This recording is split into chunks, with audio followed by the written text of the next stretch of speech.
When you don't take time to look at it through other people's eyes. Take some time and reflect on what you believe in your soul. Cause that is the key to life. You gotta let the negativity go. Hello and welcome to What the Fox podcast with your two hosts, Lindsay Fox and Amber Ross. We would love to say thank you so much for tuning in today and remind you that we are now on YouTube. You can find us at youtube.com/@whatthefoxpodcast. We love having new subscribers, so please click subscribe. So for today's episode, we are sponsored by therapyappointment.com. Therapy Appointment is the practical tool for starting, growing, and managing a practice. In addition, if you are looking for a therapist near you, please go to therapyappointment.com. And last but not least, we are also sponsored by conscioushealers.com. That happens to be my personal life coaching business where I also offer women's healing retreats all over the country. And our next one is actually going to be in Sedona, Arizona. So we hope to see you there. So for today's episode, we have got a fantastic guest speaker that we have been wanting to connect with for quite some time. Drum roll. Drum roll, please. Yes. We've made it happen. We finally made it happen. So we have Dr. AMC, and she is Dr. Alisha Moreland-Capuia, and she is also the founder and director of the Trauma-Informed System Change workshops over at Harvard. And I would love to just turn over the mic to Dr. AMC to really hone in on telling our audience, who are you besides the ultimate change maker? Yes to that. That is so kind of both of you. I just love the ringtone, Lindsay Fox and Amber Ross. It kind of has a boom, boom to it, you know? I love it. So I want to, yeah, exactly. You know. Exactly. So I just want to thank you both for the opportunity to share virtual space with you today, and Lindsay for extending the invitation. You've done a great job. I want to take less time talking about all the titles and more time talking about the work that I've been so passionate about, and that is around doing the most good for the most people, serving others, reducing human suffering. And that's the ultimate mission altogether. I do happen to be an addiction psychiatrist.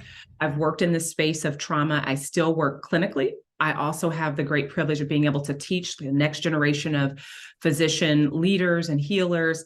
And then I've also had the great privilege of operating across multiple systems. Healing belongs to everyone. So I've worked in Fortune 500 companies. I've worked with not-for-profit organizations, community-based organizations, families, people. They're all systems with the ultimate goal of helping folks get on their journey to healing, which I ultimately believe everyone deserves. And the trauma-informed systems change work is a nice I would say it's a nice culmination of all of the things that I've done from the very beginning of my life. A nice mixture of science, a nice mixture of support, community work, social justice, and just overall being a good human wanting to help the human condition. I love that. Amen. Truly amazing. Thank you for all of the work that you're doing. Thank you. Absolutely. You are the epitome of a change maker and cycle breaker, if you will. I mean, you are the kind of person that generates a rapid fire ripple effect across the masses. And you just are kind of like a spark plug that really generates that change that can really affect so many different systems and lives on an individual level. I didn't realize that you were still practicing clinically as well. So thank you for sharing that. Absolutely. I feel like it's one of those things, you're working in multiple gears, right? And for me, the clinical work and doing the work every single day, it informs the other, right? Because I'm I don't lose hope because I actually have seen folks get better, and not only folks, but families get better and systems. And so it definitely has been a blessing to be in those, to be in those spaces, for sure. What an important call out too, because to your point, it's one thing whenever you start working as a professor and get really tied into the research and and then to doing speaking events, and it's very easy to just gradually kind of shift away from the frontline work and to forget how truly vulnerable these populations are because we get so caught up in the thick of the other stuff to bring in the awareness. Right. I agree, but I don't think the awareness can be brought importantly and poignantly without the individual. I was reminded of this. It's so interesting, and I lean in when I say this. We were recently at one of our workshops. Dr. Carrie Ressler reminded me, because I completely forgot, and you all probably were like, "Oh, we remember that." And if you did, you get gold stars. It's a refresher for me. But he brought back the social safety theory by Slavic. And it's interesting because it's a bunch of concentric circles. And as I think about systems, as oftentimes we do, what it starts with at the very beginning, it's a person, it's people, us, human, the individual, which is a system. And then above that, it's family, and then community, like workplace, and then city, state, world. And so what I found profound, and just sort of thinking about the interrelationship and the interdependence of all of these systems, is that when we're looking to change a system, one of the most important systems that we often forget to pay attention to is the individual, the people, right? So we want to go so big, and I'm like, wait a minute, we actually can start like right where you and I sit. Yes. Change starts in your own home. And I think that's something that we come back to a lot on this podcast, and the different people we get to talk with, because when we think about where we can have the biggest impact, it's in the closest circles to ourselves oftentimes. And that's the snowball effect that ripples out into the ether, if you'll allow it. That's right. That's right. Agreed. And that's the goal, right? Because it's like, well, where does it start? Because change could seem so big, right? Yes. Yes. Where do we start?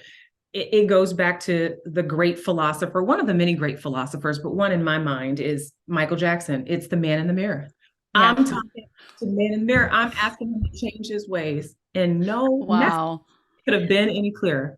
If you want to make the world a better place, take a look at yourself and do what?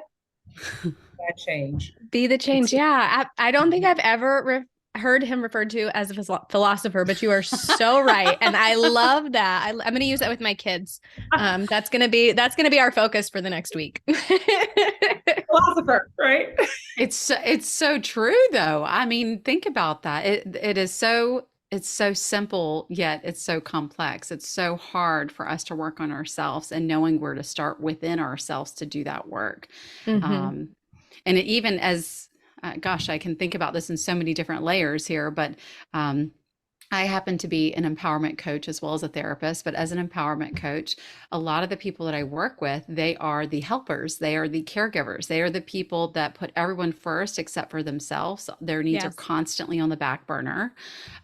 This is a person I am very familiar with because I have been this person for much of my life.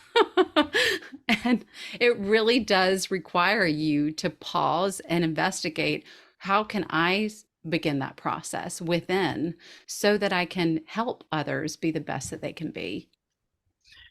Agreed. And I would even say I will accept that and raise you, Lindsay, this by saying, I don't even think that the goal should be to fill ourselves up to give to others. I think the goal is to fill ourselves up because we deserve to be filled. Ooh, amen. I like that. Yes. And the shift in the reframe is that we no longer have to give from deficit or even halfway full, but that people get from our overflow.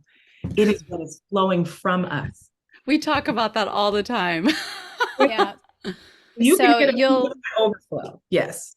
Dr. AMC, I think you'll enjoy this. So I have a set of affirmations above my desk, and one of them says, I am putting myself first and caring for others out of my abundance. And that has been my mindset for the last probably 14 months, where it is that shift, but it wasn't the shift of I'm caring for me first because I deserve it. It absolutely was the shift of I have to care for me because then I have extra to care for other people. So I like that. I like that mindset shift. And I'm grateful that you shared that with us. Yeah, because why not? Right. We deserve it. Yeah, absolutely. Piece of deservedness, it changes how we show up as well. Because I don't know about you, but we have one life and I don't want to live it tired. All the time.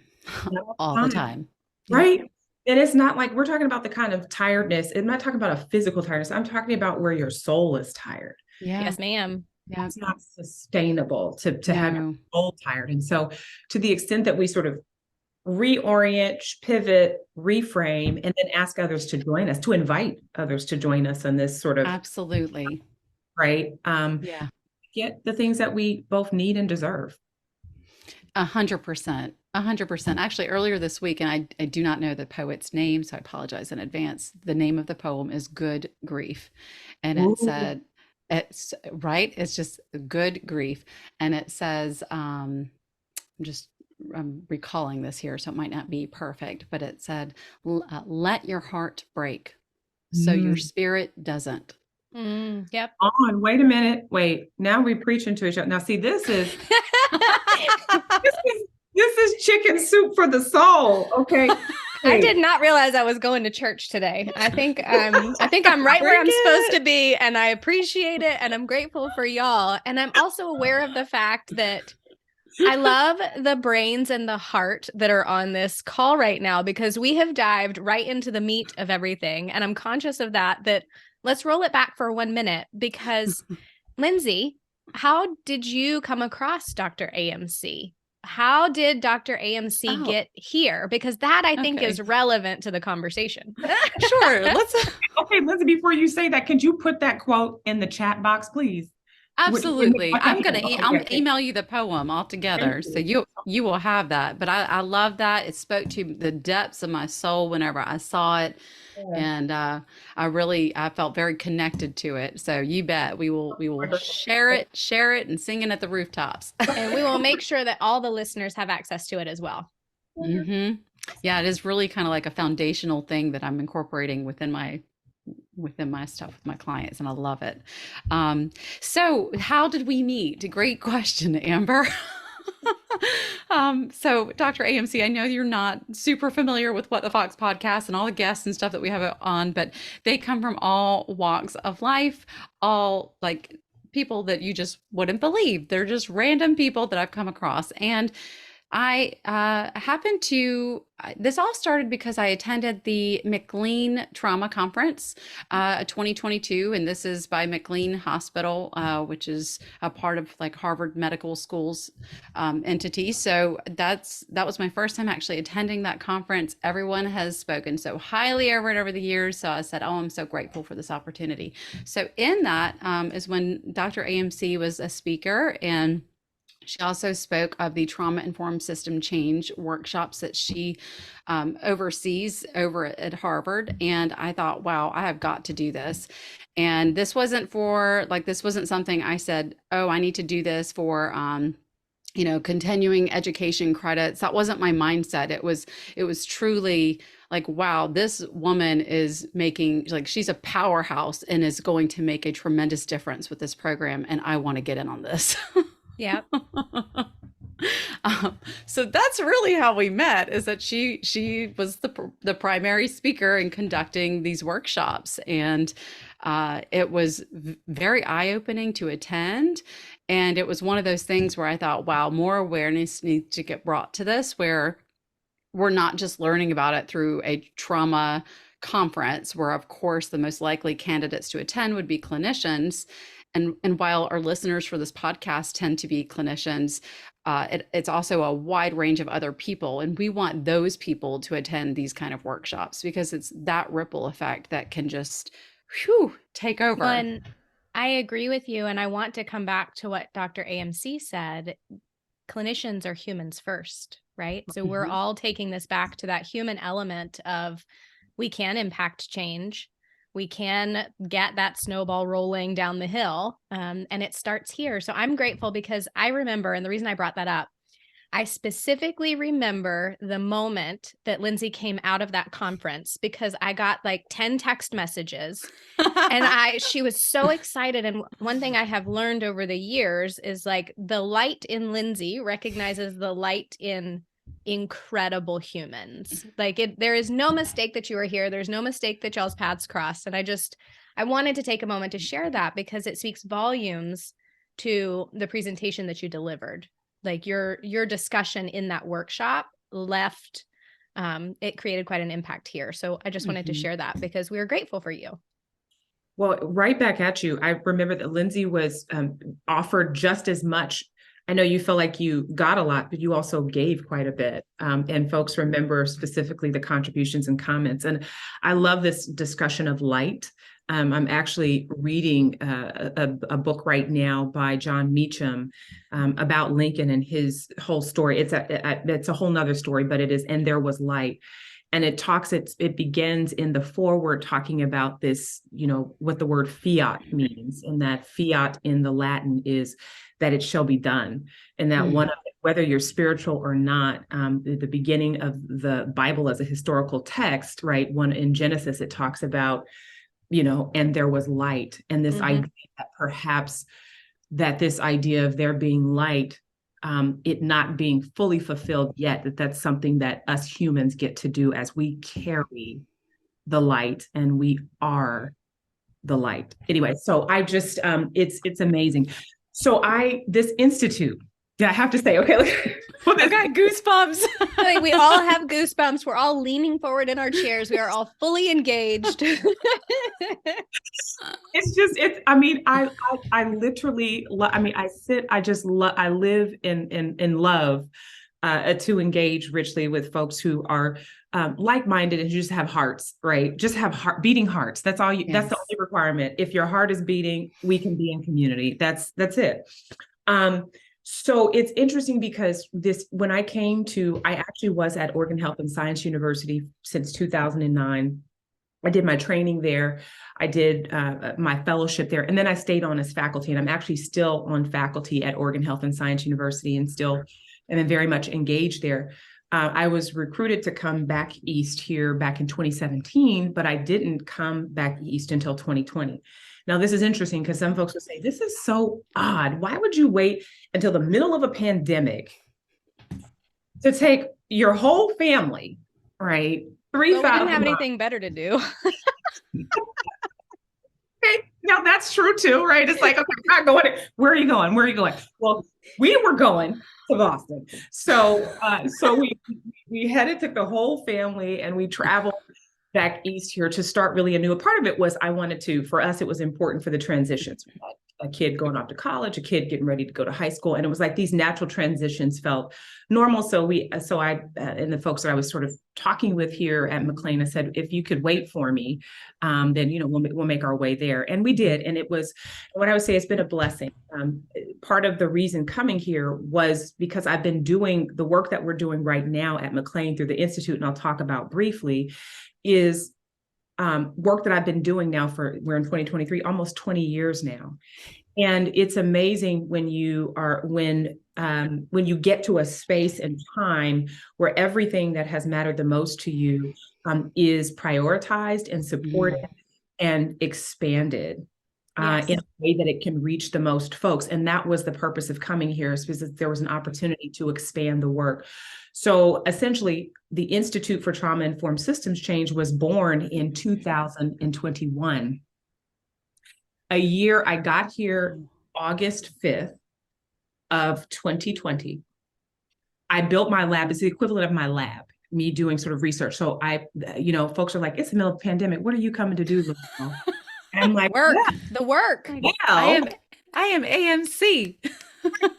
Well, I'm glad you asked.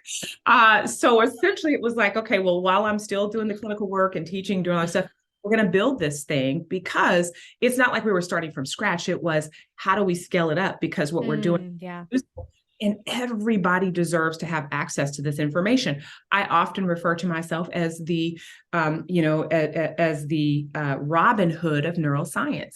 I want everything that I know, I want to take it to the people, because here's what I understand. A lot of folks talk a lot about sharing power. And I really believe that power is in knowledge and information. And the more access that everyone has to knowledge and power, and then can take that in whatever way they need to use it, that the world is a better place. So we started doing these teachings. This is what I'll go back just real quickly, 20 years ago. I said, I love neuroscience. I love the brain and how it works. I get excited about it. I also understand that if I understand the brain, I can understand human behavior. And if I can understand human behavior, then it changes the way that I kind of engage with folks. I can do things like extend grace. I can be kind, and then I can invite others to join me in that journey. And while it may seem quite simple, I think we can change some things with just this real simple solution. So I'm like, okay, I'm excited about this. What's an exciting way to kind of get in front of people and help them see it? Because here's the thing, there are so many different ways to help, right? Yes. And I think that folks get in this space and they're like, well, healing only comes, and information and sharing and change only comes through research. And I'm saying, yeah, that's important. That's on the spectrum. Or healing only comes in the context of therapy. I'm like, yeah, that's on the spectrum too. But what is also on the spectrum is when people are able to get a new language or a way to describe how they've been feeling for years. I mean, you imagine being like a 2-year-old. You said you have a 4-year-old. I have 3 children. And I remember what it was like when they were 2. They didn't have all the words. So they did what most people who don't have words do. They act out. Now I can tell you that there are adults who still can't find words and they act out. And That's we're right.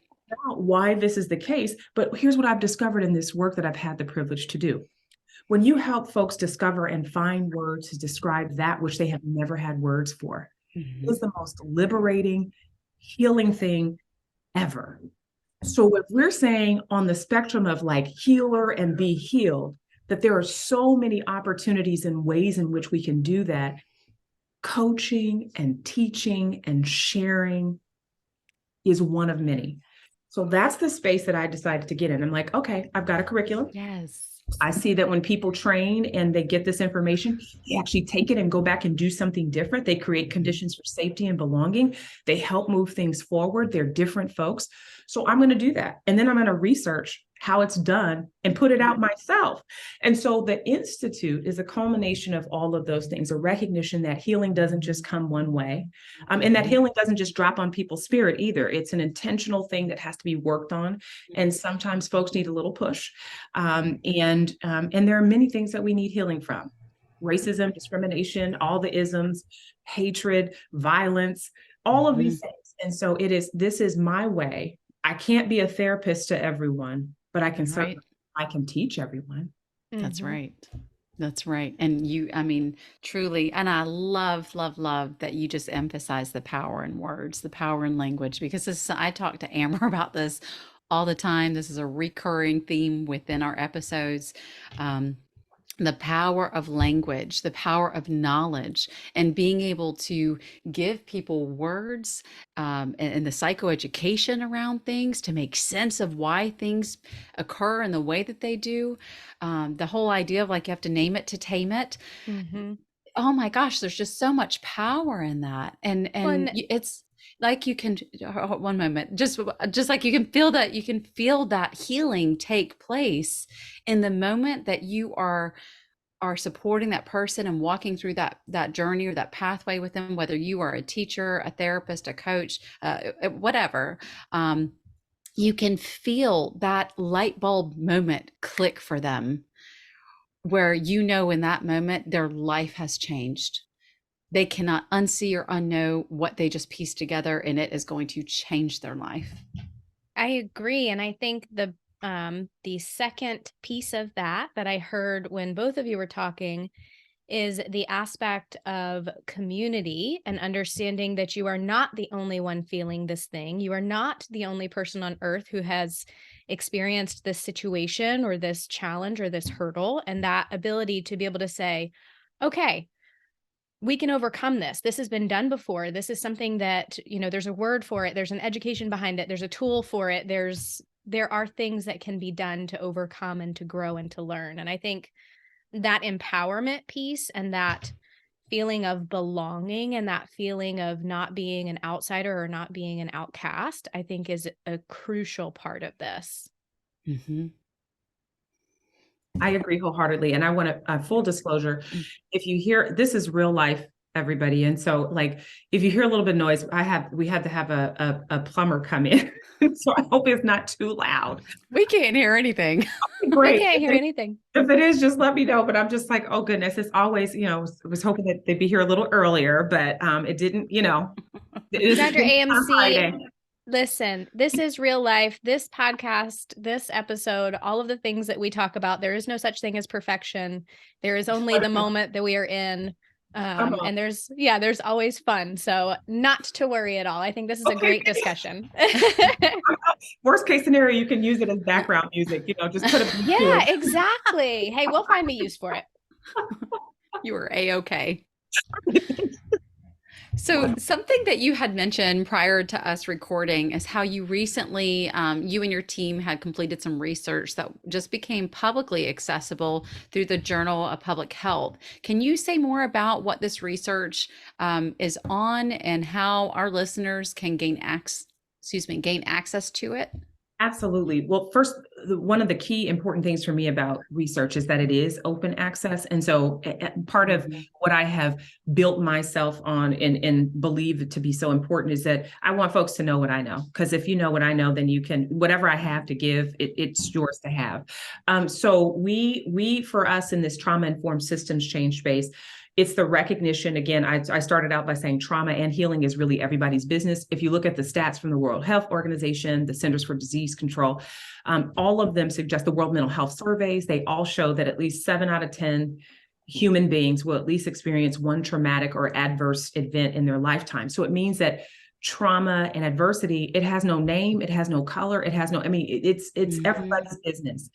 And because we are now in a time and an era where essentially, you've had folks essentially say, and I think COVID just sort of highlighted it, but even before COVID happened, you had folks saying, I am the most lonely that I have ever been at my workplace. I'm sitting in this cubicle. I don't know the person next to me. I don't even know what their favorite food is. I don't even know if they use an EpiPen for an allergy. I mean, literally, you know nothing about the person other than that they sit next to you. And so folks were already saying, we don't want to feel this lonely. Now, of course, COVID forced a lot of folks to have to go, leave the physical space and find other places to work. And that exacerbated the sense of loneliness. And by the way, none of us were designed to be lonely. We were designed to be interconnected. And loneliness actually does accelerate early death.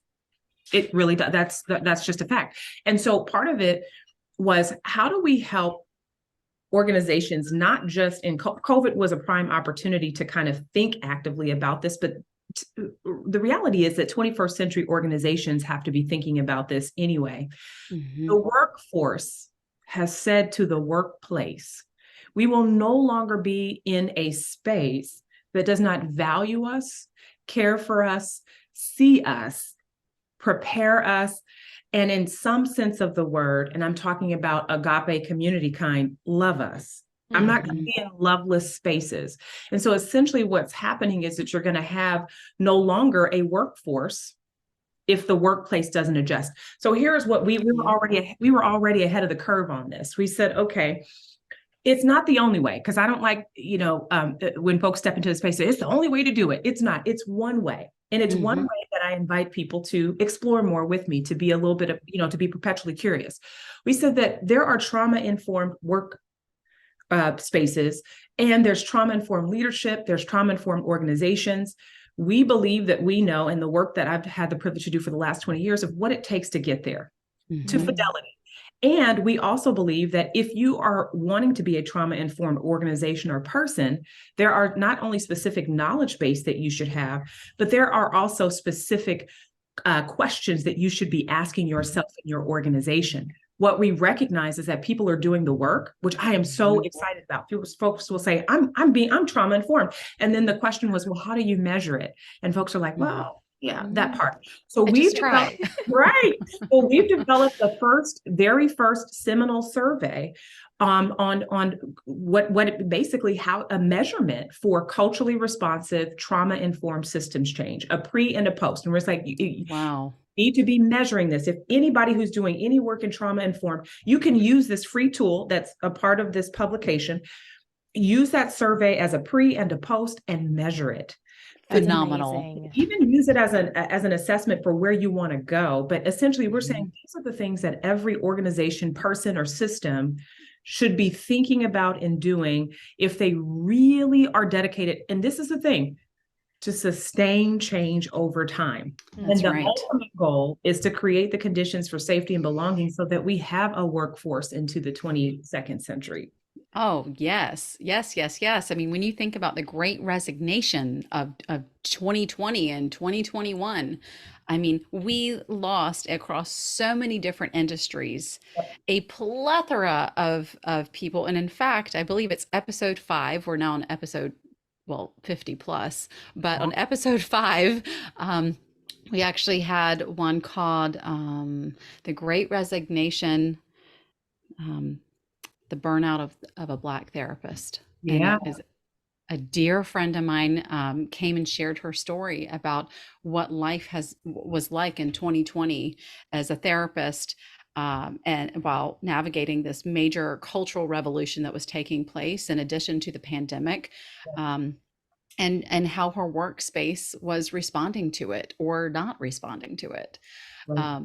And you know, these are things that people don't talk about enough, nor are there enough people yet who have the know-how and educating their workforces. And so I love that you're offering a free and accessible tool to help these workspaces, because you know, I do think there are significantly more people and places who are striving to become trauma informed, even though arguably there's not one definition of what it means.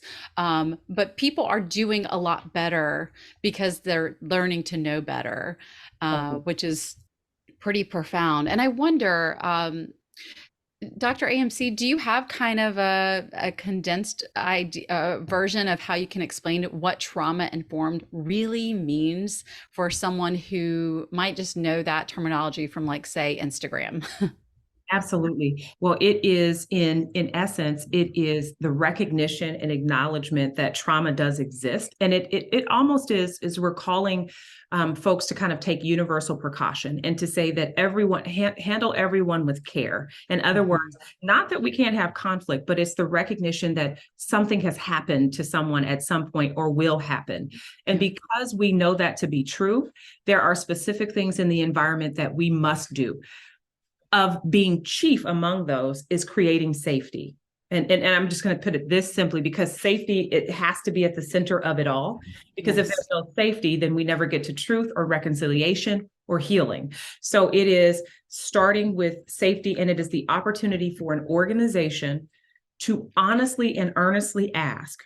I don't have to assume, Amber, what you need, or Lindsay, what you need to be safe. I get to ask, what is it that you need in order to feel safe enough to do your job? And then I'm going to take that data, that's powerful data, to meaningfully co-construct the kind of communities and workplaces and workspaces that we all deserve.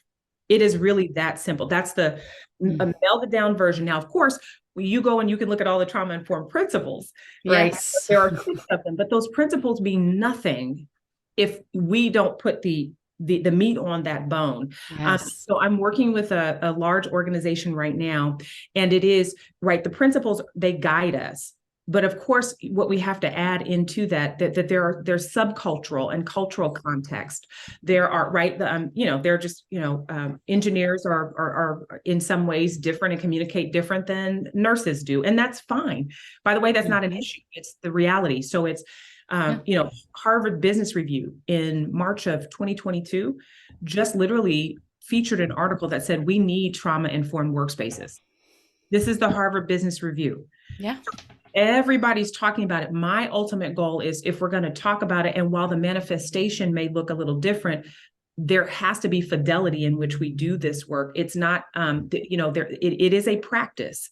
Yes. And very much like anything else, it means that there are certain things that it's iterative. It means that there are certain things that have to be learned, unlearned, and relearned, and it's an open call to be perpetually curious, but to be ever committed to creating safe conditions for everyone that comes in your space. Yes, I love the emphasis on being openly curious, because this is something that, just if we kind of like zoom out and talk about workspaces as a whole, there's so many different corporations that are so rigidly fixed and things having to be a certain way.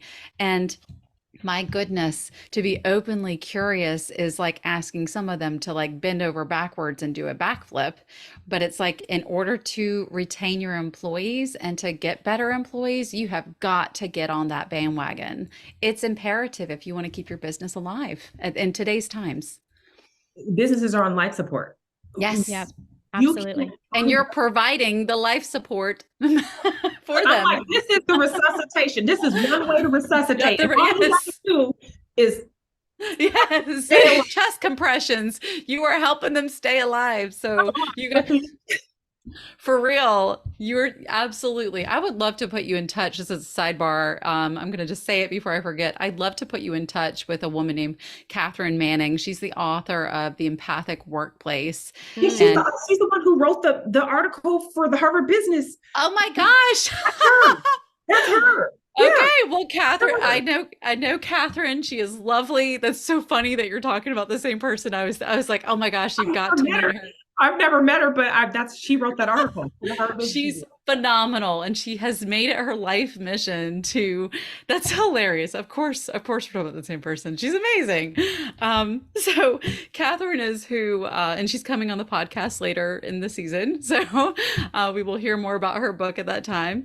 But Catherine just really has a thorough understanding about it. And she talks so much about the empathic workplace and why it's so important to get on board with that. And just on a personal level, I have been so invested, and this is actually how you and I connected too after the workshop, is I am so passionate about trauma-informed law. Yes. In a huge way, because of both personal experiences of going through a 3-year-long, very toxic divorce process and seeing how the system was used to further abuse, which people don't talk about, but also just the fact that our vulnerable populations, people who don't have the education, the words, and the constant exposure to trauma, they don't know how to advocate for themselves, and our legal system is designed to keep them oppressed. Yeah. And so I would love to know, in your work with what you're doing with Harvard and that ripple effect. I know that you do a lot of work over in the UK as well. There's like some nice partnerships going on there. What, if any, progress have you seen or hope to see through the efforts that you and your colleagues are doing within that space of the legal realm, if you will? Yes, such a great question and an important one. Here's what I've often thought about the legal system in general, and from every angle, from judges to probation to officers on the street to lawyers, both defense, and is that it's a whole system, and everybody in the system. It would be great. We move to a shared destiny when we have a shared language and understanding. So part of my mission and work, and a lot of it, was if we could help transform the legal system. It's like, if you can make it in New York, you can make it anywhere, right? So yes. Started with this. We started with, I actually started doing the way that I met my contact here at McLean, Dr. Ressler, is we were presenting at the Harvard Law School at a conference that was hosted by the Federal Judicial Center and Harvard Law. And these are all of federal judges and officers who basically said they want to do work in a different way. They want to think about how they really move towards helping people not be traumatized by the system and get them to a place of healing. So that was very encouraging. And there actually are a lot of initiatives that are going on. Thing is that we'd like to see it all coordinated. But as you know, I'm preaching to the choir here. You have the federal government and you have the state. It's a mess. It's a mess. You have a state, so you can make a recommendation to people to do what they want. However, there, what I've found is that there are more open hearts. Mm-hmm. Where you create salience. And so I say that the Federal Judicial Center is doing this work quite powerfully. The National Judicial College, of which I've taught at in Nevada, these are folks who are, Supreme Court, state Supreme Court justices, and folks who really want to make a difference at the state level, have also adopted, and there's a consistent CLE for them around being good. And for our listeners, a CLE is like a continuing education credit. So like it motivates the attorneys or the legal professionals to pursue it. Thank you. Yes, no alphabet soup here. Please continue. So it is built into, and they're like, this is important for you to know and to do. And then a few states that are doing pretty cool things, just for folks, if you're interested in looking into it further, Baltimore, Maryland, but specifically the city of Baltimore, has adopted specific trauma-informed policies and practices as it relates to how they, administer funding and things like that. In the state of Oregon, of which Trauma-Informed Oregon is, and Mandy Davis has led that effort. If you all haven't talked with her, I encourage you to. But essentially, let's make it happen. Dr. Mandy Davis has done quite a bit of work with all of the legal entities that impact the Department of Health and Human Services, so Child and Family. That also, wow. So it's a umbrella that impacts like every single angle, and they have actually become a model around the world for how trauma-informed work is done. And then last but certainly not least, I'm proud to be a board member with the Campaign for Trauma-Informed Policy and Practice, of which Dr. Sandra Bloom, who's the mother of trauma-informed work, is the chair. And this legislative season is probably one of the most poignant and powerful that represents a lot of trauma-informed, I'm going to say, language and policy. It would be really nice to ensure that all of the legislators were as well.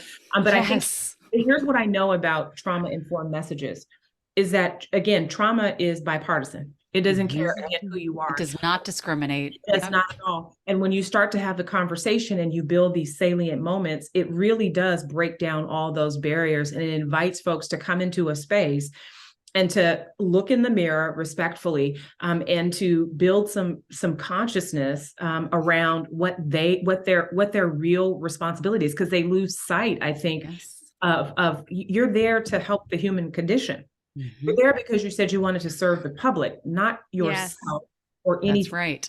So I think that there's some tremendous opportunity. While there's a lot happening, because I will say that there's a tremendous opportunity still to reach the masses with this message. And so I'm encouraged. And then I actually wrote a whole textbook called Training for Change, Transforming Systems to be Trauma-Informed, Socially Responsive, and Neuroscientifically Focused. And it is the focus, while it is using the legal system as the backdrop, it is actually for any system. But chapter 12, I go through in detail about what any system can do. Literally, I'm not trying to hide anything. I'm like, I really do want you to know. Yes. And then use it. Yes, it's the follow through. Please use it. That is phenomenal. And thank you so much for sharing all this, because truly it makes me feel so encouraged. And I imagine it does for the masses that get to hear our podcast episode today, because this is, it's just so great to hear about all of these underlying positive shifts that are taking place. I say underlying because, it's not something that you hear much about in our media. We don't have a nice spotlight showing all of the positive things that are taking place and the change efforts that really are being had and held with gratitude and grace right now. I mean, people are being stretched and pulled in different directions that they've never been faced with before. And that is what growth is all about. That's what healing is all about. That's how you change systems. So this is just, I'm honestly geeking out a little bit over here. So. I love it. Lindsay's having a fangirl moment, and it's my favorite thing to watch. I am. I'm just like, oh my gosh. I mean, seriously, I'm over here like, please send all the people over here, because my goodness, like, just to have them all talk. I would love to just pick all their little brains about like all the things, but I feel so grateful that you've just shared just like a drop in the bucket of what your experience has been and continues to be, because this is the kind of change that we need to see, not just in this country. This is a worldwide need. And the fact that, and I know I touched on this a moment ago, but you've established some international partnerships to jump over the pond and to keep this effort going in a lot of different directions. Something I'd love to see one day is for law schools to require a trauma-informed course. I would love that. I actually have a connection within Northeastern School of Law. This is something I keep coming back to them at and pecking. And I support that wholeheartedly. I can tell you that the Honorable Nancy Gertner here at the Harvard Law School actually requires it every year. There's that there is a course, and I teach it. And so this will be my second year. I mean, I got right here and got right to work. So I'm teaching the next probably Supreme Court justices, the next, but they are learning about what it means to be trauma informed. So if that helps you to be a little bit more encouraged, please be encouraged. The other is that we actually are expanding our institute and the work of the institute to Angola, Africa. And we actually will be physically building a training space in partnership with McLean Harvard in Angola, Africa, to do this work, partly because it's the recognition, as you said, that everybody deserves this knowledge. Everyone deserves to be able to heal, and healing comes in so many different ways. And what we know is that when you can help meet this particular need, help folks understand what is happening, and then they're able to take that information and do what they need to do in the context in which they, need to use it. So I'm really excited. I mean, that was one of my life dreams. In the fourth grade, I was 8, and I wrote this little book and said, when I grow up, I want to help, I want to help Africa. I was 8. And there are just certain things that when it's put in you, right, from wherever, I don't know what folks call it, I call it God, right, that it becomes a part of who you are. And so a part of this is work that was destined to happen. And I just happen to be the vessel. Amen. And a vessel you are in such a huge way. Well, look, if you pray my strength. If you think good thoughts, think good thoughts, because, but we are really, really excited about being able to support Angola, but they will be the hub. And we've trained in this last year 5 Angolan fellows. So these are folks who are Angolan, who understand the culture, the history, and they've been training with me for the last year and a half, and they're going to be the ones to lead the training effort. They're adopting my model. They're going to adopt my model in Angola, of course, in the Angolan context, but then it'll be a hub for Africa, because folks have said, when they came here, they said, we want to know those things. Those things are important to know. That knowledge is important to have. And we believe that our government and our communities and our people can heal with this information. So that's what we're doing. Wow, that is just amazing. And very few people would know this little fun fact about me, but I have always had a very profound, deep love for Africa and the historical studies of Africa. It's something I actually almost got a degree in undergrad. But that is, I worked for an international travel company for a long time. And I too have always had that idea or that calling of how can I support this area of need that always gets left out, yet they are in such desperate need. That is just profoundly beautiful to hear how, and this is, I want our listeners to hone in on this, is the fact that if you ever think as one person that you cannot make a difference, please, this is the epitome of how one person can generate so much change. And I understand you didn't do this in a vacuum. You've had a whole village of people who have been rallying with you. But I hope that people feel encouraged and understanding, like, if you have your heart set on something, if you have a passion and you feel that deep calling, do not let anything get in your way. You can do it, and you can rally and get the people around you to support you in that mission.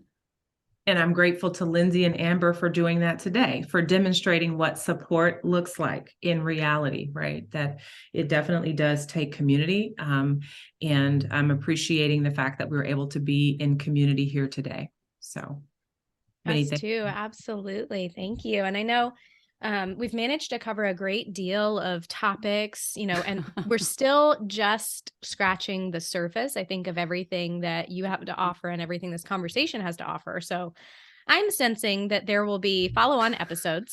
And I also want to give you a little space at the end. We typically do this with our guests to do you have one big idea, one small idea, one thought that you would like to leave the listeners with beyond what we've discussed or in addition to what we've discussed? Yeah, I love, and I was inspired here by you, Lindsay. Inspiration is something I'm always desperately seeking and appreciate when I'm in the presence of inspiration. So I was listening, well, not listening, but I always kind of go through, in the morning, I kind of do my meditation, and then I go through and scroll through LinkedIn, partly because there are really good articles and things. Yeah, absolutely. But I was scrolling through and I saw something that Viola Davis had actually posted. And I thought that this was interesting. And I just want to share because I think it sort of encapsulates our moment here. It was a child, probably about 8 or so years old, was talking to an interviewer. And I just love children because, first of all, they tell the truth. And they tell the truth and nothing but the truth. Nothing but the truth. with such purity, and also with such urgency that it helps them to get their needs met. And I think adults can learn from that. We don't get our needs met because we don't come sometimes with the level of purity and urgency. But anyhow, so this 8-year-old said this. He says, one of my favorite authors says, it is with the heart that one can see rightly. What is essential is invisible to the eye. And I think that there's an opportunity. I think everybody wants to make those heart-to-heart connections. And I think that it is because it's what helps us live, is what helps us to persist. And I think that there's an opportunity, and I know folks don't really like to be in feeling spaces, but I haven't really ever in my life or even in history appreciated anything that hasn't changed in the absence of feeling. So I invite folks to be okay with exercising, feeling the full range of their emotions, with this caveat that there's a commitment to do something with it, to do something good with it. So yeah, I appreciate the opportunity again to be in this space. And I do hope that folks will explore a little bit more about the Institute. Come learn with us. We welcome you into the space, and we respect shared expertise. Like Lindsay is an expert, and her expertise helped to boost the moment. Amber, you are welcome into the space. We've got the workshops are going. You can get continuing education credit, but you also get an opportunity to learn in a multidisciplinary way because you're learning from community members and physicians, but teachers, and it's actually a quite incredibly safe space because we allow folks to come in as they are and to learn. I love that. Yes. So anyway, I'm grateful, and yes, let's make there be a part 2, 3, or 4. Because we did just get right into it. We're just like, oh yeah, we don't, I have to be, honestly, part of that's part of my personality. I can't hold back and I get right into it and it just flows. And like, this is, but did I match you? I'm with you. The energy, the vibe is great. I love it. I love it. Yeah. No, you didn't skip a beat, but just for our listeners, we are absolutely going to include all the information on how you can sign up and attend these trauma-informed system change workshops. And I cannot emphasize this enough. It does not matter if you are not a clinician. It does not matter if you are not in a healthcare space, because it is everyday people who can greatly benefit by acquiring the knowledge, acquiring the information, and then sharing it off with people. There's so much power in knowledge, and we invite you to please be a part of this process of generating that ripple effect. Yes, and I am everyday people. Yes. Who happens to also understand neuroscience. Yes. And really geek out about it, which is my favorite. So there's that. But for our listeners, thank you so much for tuning in to yet another episode of What the Fox podcast. And we look forward to having you tune in with us again next Tuesday. So until then, we'll see you next Tuesday. Bye, y'all. And we all sing, everything is gonna be just fine. It's gonna fall into place. The sun is gonna set on your terrible day.